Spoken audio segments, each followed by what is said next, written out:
Olá pessoal, boa noite. Como eu mencionei no vídeo de apresentação da disciplina, nós vamos começar os estudos sobre as diretrizes curriculares nacionais para a educação básica, diversidade e inclusão. E é um estudo bem complexo. Na realidade, é um estudo bem técnico, porque são leis, pareceres, resoluções e normalmente os alunos não gostam muito de estar fazendo esse tipo de leitura, porém é uma leitura necessária, nós temos que ter conhecimento. Eu vou estar passando para vocês toda essa diretriz e vou estar fazendo alguns vídeos áudios com alguns resumos, mas vocês vão ter que ler realmente a diretriz, uma vez que eu vou passar um resumo para vocês, mas vocês têm que conhecer o documento na íntegra, ok?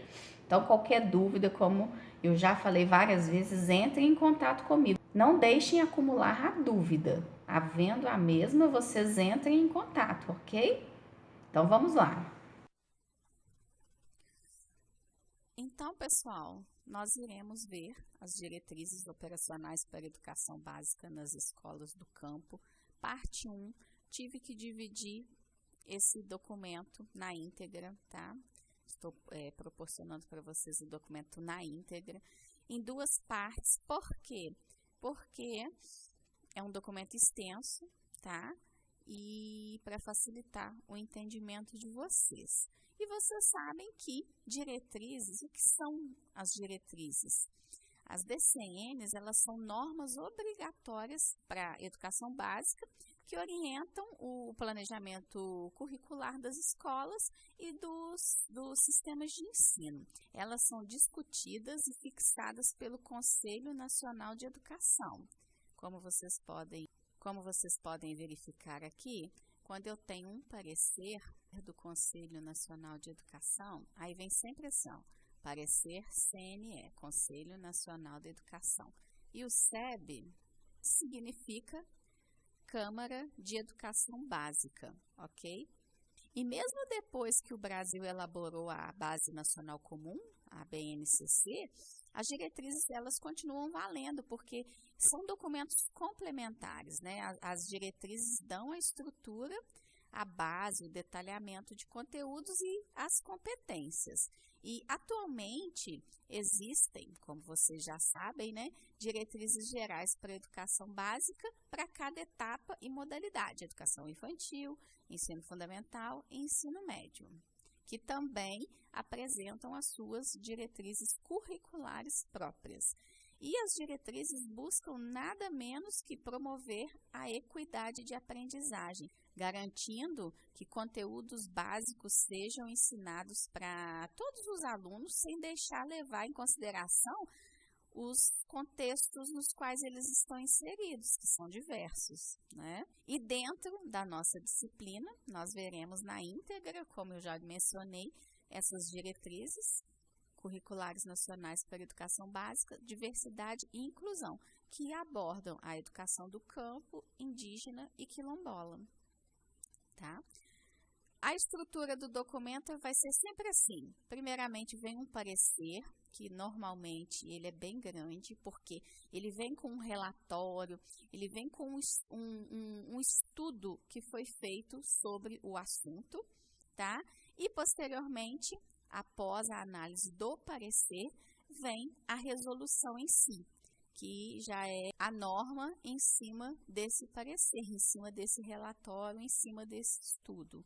Tá? Nessa primeira parte, nós veremos apenas o parecer que vai dar em uma resolução.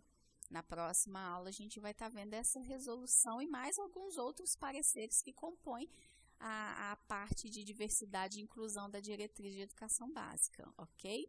E aqui nesse relatório, vem mencionando que dentro da legislação não é falado, né, desde os primórdios, não é falado em educação rural, e sim educação no campo. Então, no sentido da lei, o campo, ele não é apenas um perímetro não urbano, mas ele se trata da conexão do homem com as suas condições de existência social e suas realizações na sociedade. E aqui também nesse relatório menciona que o campo ele não deve remeter ao ser citado como sinônimo de abundância e felicidade, como é retratado por muitos, porque cientistas consideram que o campo por si só, ele constitui uma realidade provisória e tende a desaparecer por causa da urbanização, que cresce diariamente, tornando o espaço nacional cada vez mais homogêneo, ou seja, o êxodo rural. O pessoal vai sair do campo, está saindo cada vez mais do campo e vindo para o meio urbano. E as políticas educacionais que tratam o meio urbano como parâmetro e o rural como adaptação reforçam essa disparidade de forma bem evidente.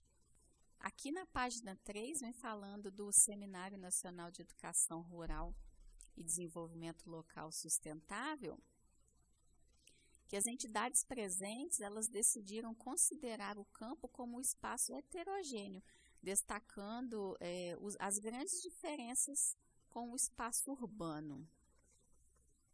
Aí aqui na página 4 vem falando das constituições, né, de todas as nossas constituições nacionais, e menciona que a Constituição de 1934, que houve um maior destaque sobre a educação escolar.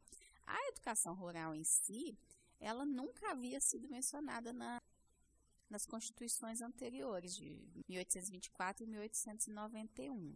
Aqui nesse parágrafo menciona como que para o meio urbano o processo de industrialização demanda uma escolaridade e já para o campo, como as técnicas de plantio eram tidas como arcaicas, elas não demandavam nenhuma preparação, na página 5. E no primeiro Congresso de Agricultura do Nordeste Brasileiro, em 1923, demonstra como que os patronatos, que são instituições, seriam destinados aos menores pobres das regiões rurais e aos do mundo urbano, desde que demonstrassem algum interesse por agricultura. E as suas finalidades, as finalidades desses patronatos, que estão mencionadas aqui na página 6, era garantir a contribuição no desenvolvimento agrícola e transformar indigentes em cidadãos. Infelizmente, essa ajuda, né, reforçava o controle que as elites queriam exercer sobre os trabalhadores, né, associando educação com trabalho e ignorando a ideia de degradante. E haviam setores que temiam que as escolas rurais tivessem acesso ao modelo urbano de formação. Esses modelos desenvolviam valores específicos do campo. Aí, na Constituição de 1934, né, marcadas pelas ideias do movimento renovador, que foram grandes reformas educacionais, atribui aos 3 poderes a responsabilidade com a educação. E aqui a gente destaca o artigo 156, que a União, os estados e os municípios aplicarão nunca menos de 10% e o Distrito Federal nunca menos de 20% da renda resultante dos impostos na manutenção e no desenvolvimento dos sistemas educativos, com destaque aqui para o parágrafo único. Para a realização do ensino nas zonas rurais, a União reservará no mínimo 20% das cotas destinadas à educação no respectivo orçamento anual. Será que isso realmente acontecia no caso? E naquele momento, né, em 1934, a situação rural não é mais apontada como uma forma de trabalho, mas como participação nos direitos sociais. Mas ainda, em 1937, né, ainda a gente não tinha as diretrizes específicas que garantiam o acesso à educação em todas as modalidades escolares. E aí, em 1946, sai o Decreto-Lei 9613, que foca na preparação profissional para os trabalhadores da agricultura. Aí aqui no artigo 14, vem mencionando que a articulação do ensino agrícola e deste com outras modalidades de ensino far-se-á nos termos seguintes. é assegurada ao portador de diploma conferido em virtude da conclusão de um curso agrícola técnico a possibilidade de ingressar em estabelecimentos de ensino superior para matrícula em curso diretamente relacionado com o curso agrícola técnico concluído, tá? E aí, não bastando essas imposições, essas direções, o decreto também ele era um pouco sexista. Por quê? Olha aqui o artigo 51. O direito de ingressar nos cursos de ensino agrícola é igual para homens e mulheres. 52. No ensino agrícola feminino serão observadas as seguintes prescrições especiais. 1.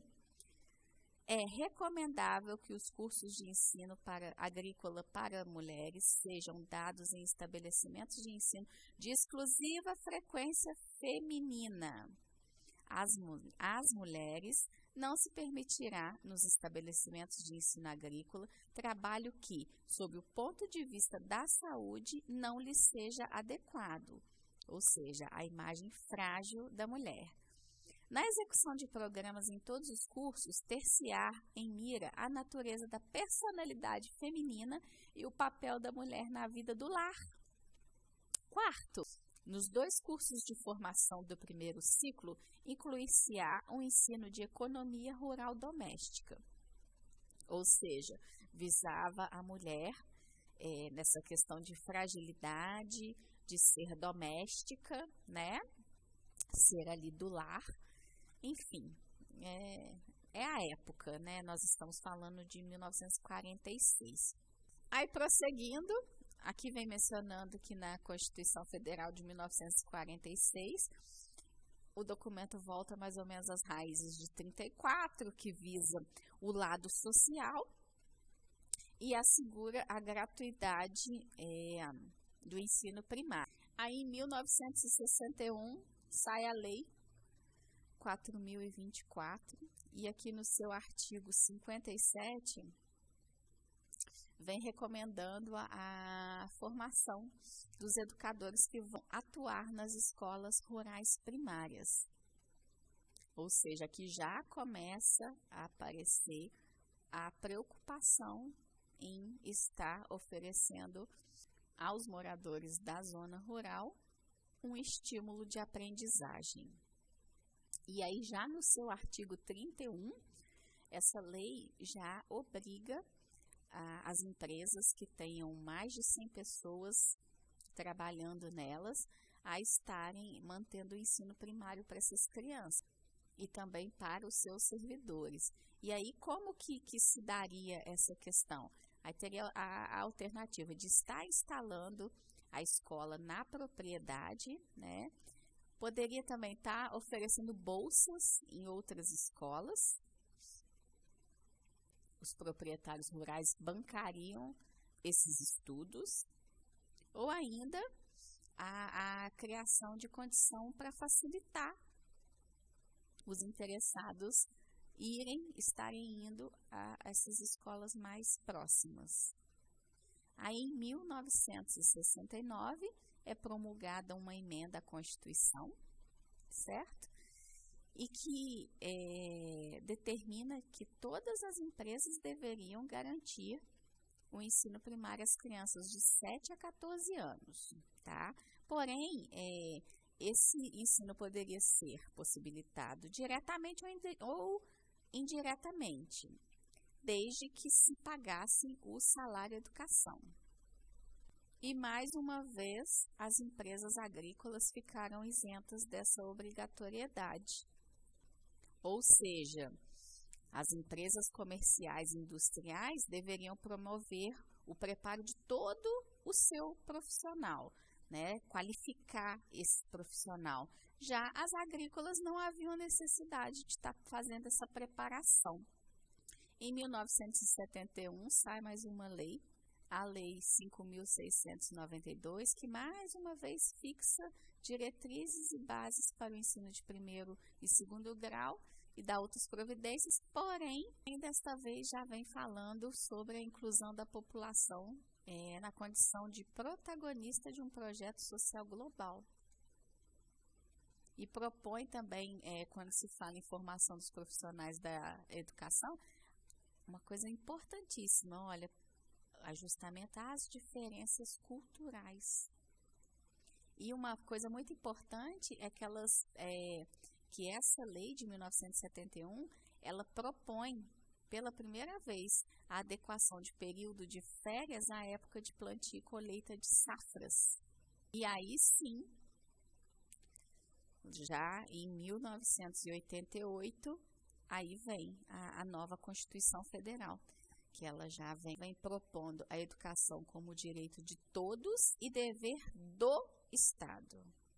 Aí dando um pequeno salto de 88 para 96 com a nova LDB, aí sim vem os artigos específicos para a educação básica para a população rural.